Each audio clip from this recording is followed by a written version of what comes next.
Still with Samoa, MP and Associate Trade Minister Hans Joachim Kyle has filed a US $10 million lawsuit against the US State Department. The suit is in response to his imprisonment in America last year. John Utanga has that story and more. Just over a year ago, Joe Kyle was visiting the US when he was arrested by immigration authorities.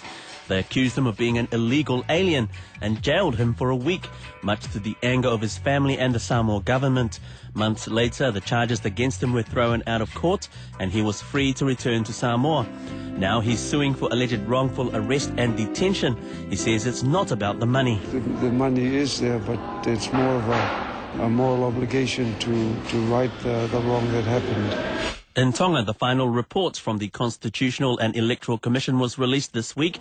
It recommends reducing the King's powers in government and proposes a new voting system for the kingdom.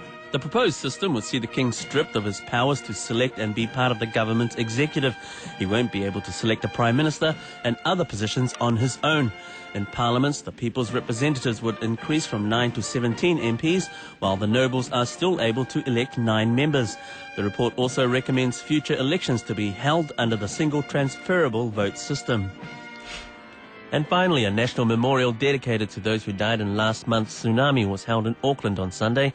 Leaders from Samoa, Tonga and American Samoa joined Prime Minister John Key and New Zealand's Governor-General to honour those who died. Survivors and victims' families also attended the service. While the pain of the tragic event still raw, people are looking forward to the future.